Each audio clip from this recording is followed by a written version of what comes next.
This presentation is just going to cover some general feedback for the design work that you've submitted so far. And if you head into Teams, you should be able to see that, just like you did on the first submission, that you'll have a few more additional comments of improvements I want you to make. I'm just going to sort of run through a couple of examples of the kinds of comments that I was making on a regular basis to the projects I was looking at, okay, in terms of how they could be improved and good practice for the future.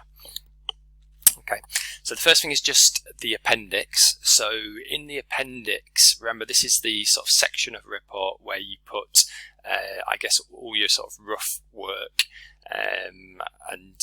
yeah, it sort of sections it away from the main report that wants to be kept nicely presented, yeah, all in order. So you can see here in this particular appendix, and this is a perfect start, we've got the interview notes, which I didn't actually ask as a requirement. I think you'll notice that I just put a sort of a random interview set of notes in there just to kind of make the point that the rough work should be kept in the appendix. And so if you did make notes when you listened to the interview for the mini project the other day, then this is where they would go. Okay, but I didn't actually expect you to do this, but in this case this student has, which is great. But you should now have a second appendix entry, because I did ask you to take the feedback from the prototype, and you can see down here we have got a second appendix entry. So we've got the prototype feedback here. The only other thing that should be included along with this feedback is the original design that went with it, and some of you have done just the feedback and not the original design, and some of you have got the original design and not the feedback, and actually I wanted both to go in there so you could sort of see, if you wanted to, how your user interface design evolved. Okay, so if you can sort that out first thing, so there should be two entries in the appendix, and you know, in the prototype one you should have both the feedback and the original picture of the designed user interface. Okay, on the data tables, quite a common issue here just to highlight, and it might be worth going back to the presentation in which validation was covered last week. And what I do want you to do is be specific when you're talking about your fields here. It's really good practice, obviously, to make sure you've considered how you're going to make sure that the data entry for those fields are reasonable if it's going to be based on human input. Okay, so yeah, make sure you are actually being specific and listing. Okay, there's my cursor so small. There we go. So listing whether or not you need a presence check. If you are going to use a type check, so for example, some of you on the name field might be saying, well, only letters A to Z can be entered. Well, make sure you say that there as well. Don't just say a type check, be specific and say what the type check is. Another good one, of course, is the range check as well, and making sure that you're being very clear when you're saying what the actual range of reasonable data is that you're going to accept. So for example, if you're saying on the number of games to be played, define it in your data table. This is what you're designing and what you're going to enforce when you actually create it. So it should be that specific. So you might say the range from, I don't know, 0 to 10 games, for example. Okay, so it needs to be in that design. Other than that, I think the data table was fine. Okay, but as I said, do revisit the presentation if you need a brush up on those different validations and how they can be used. Flowcharts, this is just an example of good practice, really. It was pleasing to see. I think most of you seem pretty happy with using the design tool, the website, to be able to design and create these flowcharts. This one I particularly liked as good practice. Just one thing to kind of point out on it as well. Where's my cursor is so small. So over here, just the fact that there are different symbols, and a lot of you didn't use the parallelogram to represent input, so user input and output of information, okay, and just stuck with square boxes. So just remember that in terms of good practice going forward. But the other thing I like about this one, of course, is the color coding aspect of it. And so, for example, this flowchart was actually broken down into separate diagrams. Because probably, if you were to try to combine them all together, it would just be too confusing to look at. So if we take, for example, we've got the initial start of a game here, haven't we, and initializing a game, and the options that would be available around that, and then the color coding is what I particularly like. So for example, new game, well, if I tab down from that, we can then see that the next flowchart sort of picked up, and it's easy for me to follow.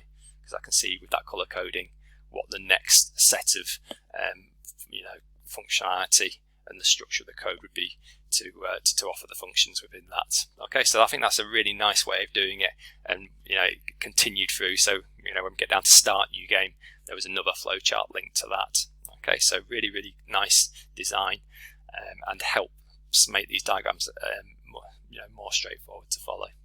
So the last area I was just going to provide feedback on was the check win functionality, and so different ways that you could go about doing this, and it's really good to see that some of you have been thinking in depth around this issue. So I guess the first method that some people came up with was what I'd call the brute force method, because and I'm sure most of you realise this, that if you play tic-tac-toe, there are only a limited number of ways by which you can actually win a game. In fact, there are only eight in total, aren't there?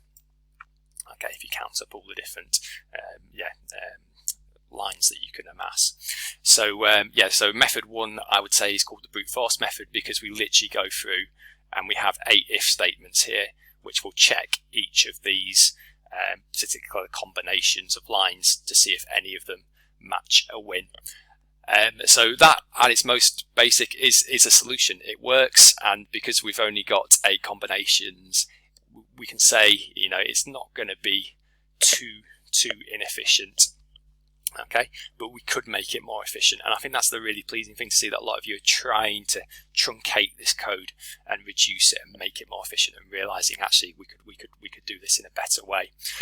One thing that I do think is quite important, even in this brute force method, there's a little bit of a nugget there which is also helpful and does make a sort of certain level of efficiency to this one, in terms of the fact we are reading in whose go it is. Okay, because you can only win on your go, and so it's pointless checking for your opponent's positions at the end of a go in tic-tac-toe, because your opponent can't win if it's your turn.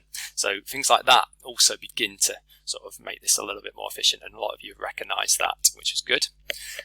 So let's have a look at a second version that someone did, which is trying to make this more efficient. Okay, and I think we're beginning to sort of improve things a little bit here. So on this one, what we've realised is we've actually got quite a lot of repetitive code there, a lot of repetitive statements in the brute force example. And so on this one, we've brought in the use of some loops to actually reduce the need to kind of have that those additional lines of code. Okay, and you can see with this particular example, we work down the grid, so we check down using that for statement first. Okay, so we check down and we check across just by incrementing the values. In this case, they're storing the game in a 2D array. Once we exit the for loop, we then still have the check for the 2 diagonals, which are a bit of a pain at the end. But that's certainly a step forward in terms of beginning to reduce the amount of code and improve the efficiency of this algorithm. Now, one thing that I might suggest even for this one is, could we make this even more efficient? And what I'd maybe urge you to think about here is your choice of loop. So if you just remember with this for loop, it might be that on line 1, on the first run through of this loop, we actually have a win declared here. Okay, so this could be a winning line, and really, what's the point in executing the rest of this code if we already have a winner? But in this particular context, we're going to run through and we're going to check all of these conditions for all the lines on the grid, and then right at the end is where we actually decide to return a win. So could you design this in a slightly different way, using a slightly different type of loop, just to make that a tad more efficient? And I think really for this particular assignment, if you can get that included as well, that's probably about as good as we're going to get, unless you want to do some further research online. Okay, and you'll find some interesting solutions there to kind of look at and ponder over, and maybe do a few trace tables for as well. But I think really this is kind of where I was maybe expecting people to get to, but I think there is one more step that could also be done to this particular algorithm to make it a tad more efficient. So yeah, there's your challenge. See if you can take that and improve it a little bit further. Okay, so that's the feedback, please. So do think about the comments and do make the changes that I've asked for. Do make sure that your pseudocode is there. So a few people just submitting pseudocode, which doesn't really give me enough understanding about how the grid would be checked and how a win could be verified. So please go back over that and make those improvements.